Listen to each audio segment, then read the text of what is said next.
प्यारे दर्शकों नमस्कार। तारीख है आज 26 अप्रैल 2025, दिन शनिवार, हिंदी तिथि वैशाख माह कृष्ण पक्ष त्रयोदशी। आइए नजर डालते हैं हमारे प्यारे राज्य हिमाचल प्रदेश की तमाम बड़ी खबरों पर। वीडियो शुरू करने से पहले कमेंट बॉक्स में जय हिंद लिखकर हमें सपोर्ट करें और हाँ, वीडियो को पूरा जरूर देखें क्योंकि इस वीडियो में हम जानेंगे बिजली, पानी, मौसम, सरकार के नए नियम, ऐलान। तो चलिए शुरू करते हैं।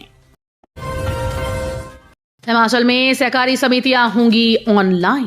उप मुख्यमंत्री मुकेश अग्निहोत्री ने कहा कि सहकारी समितियों में होने वाले गड़बड़झालों पर रोक लगेगी। सभी सहकारी समितियां ऑनलाइन होंगी। इसके लिए सहकारी समितियों का कंप्यूटरीकरण किया जा रहा है। शुक्रवार को सोलन में आयोजित कार्यक्रम में उन्होंने कहा कि प्रदेश में लगभग 1000 सहकारी समितियों को कंप्यूटरीकृत कर दिया गया है और शेष का कार्य प्रगति पर है। उन्होंने प्रदेश के सहकारी क्षेत्र में कार्यरत बैंकों को सहयोग देने का आग्रह किया। उन्होंने कहा कि सहकारी क्षेत्र शिक्षा और दुग्ध उत्पादन के साथ विभिन्न क्षेत्रों में रोजगार व स्वरोजगार के अनेक अवसर सृजित कर रहा है। हिमाचल में सहकारी सेक्टर लगभग 55,000 करोड़ रुपए का है और इसके माध्यम से रोजगार, स्वरोजगार और सेवा क्षेत्र को बल मिल रहा है। रोहतांग और लाहौल की चोटियों पर गिरे फाहे, 9 क्षेत्रों में पारा 34 के पार। जानिए मौसम अपडेट। हिमाचल प्रदेश के जनजातीय जिला लाहौल स्पीति की चोटियों सहित रोहतांग में बर्फबारी हुई। राजधानी शिमला प्रदेश के अधिकांश जिलों में शुक्रवार को मौसम साफ रहा। पश्चिमी विक्षोभ की सक्रियता से हिमाचल के ऊंचाई वाले क्षेत्रों में शनिवार को बारिश बर्फबारी के आसार हैं। राजधानी शिमला सहित मध्य पर्वतीय और मैदानी जिलों में मौसम साफ रहेगा। शुक्रवार को ऊना में अधिकतम तापमान 39.8 डिग्री दर्ज हुआ। हिमाचल में पुलिसकर्मियों को लेकर हाईकोर्ट का बड़ा आदेश। लगातार 8 घंटे से अधिक काम नहीं करेंगे पुलिस वाले। हिमाचल प्रदेश हाईकोर्ट ने राज्य सरकार को यह सुनिश्चित करने के आदेश दिए कि पुलिसकर्मी लगातार 8 घंटे से अधिक कार्य न करें। न्यायाधीश तरलोक सिंह चौहान और सुशील कुकरेजा की खंडपीठ ने सरकार को यह भी निर्देश दिया कि वो कठिन ड्यूटी करने वाले पुलिसकर्मियों की सेवा शर्तों में सुधार के लिए कम से कम 45 दिन का अतिरिक्त वेतन दे। न्यायालय ने जनहित याचिका पर सुनवाई करते हुए राज्य सरकार को पुलिस बल के कल्याण के लिए 13 अप्रैल 2012 को गठित 1 सदस्यीय राज्य पुलिस सुधार आयोग की सिफारिश के अनुसार 3 महीने के भीतर कोष बनाने का निर्देश भी दिया। नशे के खिलाफ मैदान में राज्यपाल। इंदौरा से छात्रों की रैली ने भरी हुंकार। बचाओ हिमाचल, बचाओ भविष्य। हिमाचल प्रदेश में दिन ब दिन बढ़ते नशे के प्रचलन को लेकर अब प्रदेश के राज्यपाल शिव प्रताप शुक्ला खुद मैदान में उतर आए। उन्होंने इंदौरा से नशे के खिलाफ निकाली गई छात्र जागरूकता रैली को हरी झंडी दिखाकर रवाना किया। इस मौके पर राज्यपाल ने छात्रों से संवाद करते हुए उन्हें नशे से दूर रहने की प्रेरणा दी और हिमाचल की गरिमामयी संस्कृति का स्मरण कराते हुए वीरभूमि की छवि को बचाए रखने का आह्वान किया। विदेशों में महकी धर्मशाला की पाइन्सवुड स्मोक टी 2500 किलो में बिक रही। पर्यटन नगरी धर्मशाला के चाय बागानों में पत्तियों और चीड़ की हरी पत्तियों के धुएं से चाय को फ्लेवर देकर तैयार पाइन्सवुड स्मोक टी देश विदेश में प्रसिद्ध हो रही है। फ्रांस सहित अन्य देशों में धर्मशाला की ये टी की मांग बढ़ रही है। धर्मशाला में स्थित फैक्ट्री में चीड़ की हरी पत्तियों के धुएं से चाय को फ्लेवर देकर पाइन्सवुड स्मोक टी तैयार की जा रही है। धर्मशाला के जंगलों से चीड़ की हरी पत्तियों को लाया जाता है। उसके बाद फैक्ट्री में रखी गई एक विशेष मशीन में उन चीड़ की पत्तियों को हल्की आग से निकले धुएं से चाय को फ्लेवर दिया जाता है। इस सारी प्रक्रिया के बाद चाय को बनाने में पूरा दिन लग जाता है। जानकारी के अनुसार पूरे दिन में मात्र 25 किलो चाय ही बनकर मशीन में तैयार होती है। इसके बाद इसे तैयार करके फ्रांस सहित अन्य देशों में 2000 से 2500 किलोग्राम के हिसाब से बेचा जाता है। यहाँ पे इंडियन आर्मी, इंडियन नेवी और इंडियन एयरफोर्स में अपना करियर बनाने का सपना देख रही हैं, सो ज्वाइन करें नेशन डिफेंस एकेडमी, जहां आपको मिलती है स्कूलिंग के साथ साथ coaching, best hostel facilities for boys and girls with hygienic and nutritional food, SSB guidelines under the guidance of colonel Puneet Sehgal, and your fitness will support. For more information you can contact with us on given number. सरकार की चेतावनी के बाद भी चौड़ा मैदान में धरना देंगे प्राथमिक शिक्षक।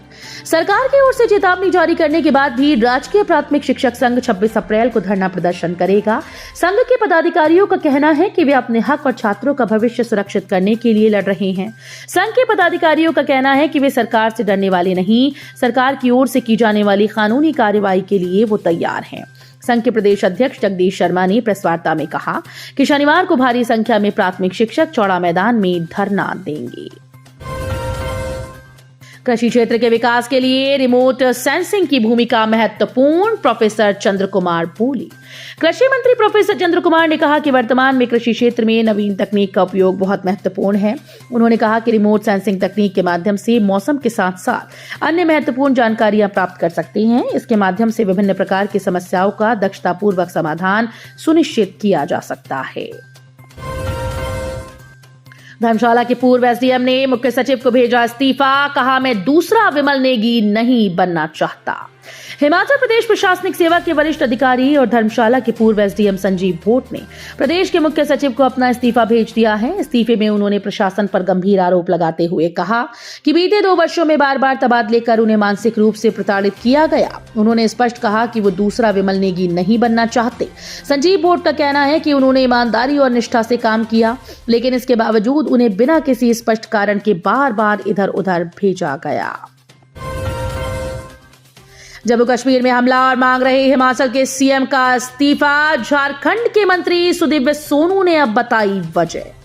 पहलगाम आतंकी हमले को लेकर हिमाचल प्रदेश के सीएम का इस्तीफा मांगने वाले झारखंड सरकार के मंत्री सुदिव्य कुमार सोनू ने अब अपने बयान पर सफाई दी। दरअसल झारखंड के मंत्री सुदिव्य कुमार सोनू ने हिमाचल प्रदेश के मुख्यमंत्री सुखविंदर सिंह सुक्खू से इस्तीफे की मांग की। उन्होंने कहा कि ये व्यंग्यात्मक था। दरअसल सुदिव्य कुमार सोनू ने शुक्रवार को प्रेस वार्ता कर कहा कि जब किसी की जिम्मेदारी तय नहीं होती तो किसी न किसी को तो लेनी पड़ती है, इसलिए उन्होंने हिमाचल प्रदेश के सीएम से इस्तीफे की मांग की थी। कुल्लू में पर्यटन सीजन में बड़ी साहसिक गतिविधियां, सैलानियों की सुरक्षा के लिए ड्राफ्ट्स की चेकिंग का कड़ा इंतजाम। हिमाचल प्रदेश में पर्यटन सीजन की शुरुआत हो चुकी है। ऐसे में कुल्लू मनाली आने वाले सैलानियों की संख्या में तेजी से वृद्धि हो रही है। इस दौरान पर्यटक जहां खूबसूरत वादियों का आनंद ले रहे हैं, वहीं साहसिक गतिविधियों जैसे राफ्टिंग, पैराग्लाइडिंग का भी जमकर लुत्फ उठा रहे हैं। इन साहसिक खेलों में सुरक्षा बेहद महत्वपूर्ण होती है और सैलानियों के अनुभव को सुरक्षित बनाने के लिए अब राफ्टिंग और पैराग्लाइडिंग पॉइंट्स पर उपकरणों की जांच की जा रही है। पुर्तगाल में नौकरी के नाम पर 2 युवकों से 6 लाख ठगे। मेहतपुर पुलिस थाना क्षेत्र के तहत सासन गांव के 2 युवकों से पुर्तगाल भेजने के नाम पर पंजाब के एक दंपति ने 6 लाख की ठगी की। पुलिस ने एक महिला की शिकायत पर प्रीतम नगर जिला कपूरथला पंजाब के एक दंपति के खिलाफ विभिन्न धाराओं के तहत केस दर्ज कर लिया है। उक्त महिला ने कहा कि इसका पति पुर्तगाल में काम करता है और वहां के स्थायी निवासी हैं। आपके देवर प्रदीप कुमार को वहां काम देंगे, इसके लिए उन्होंने पैसे की डिमांड की।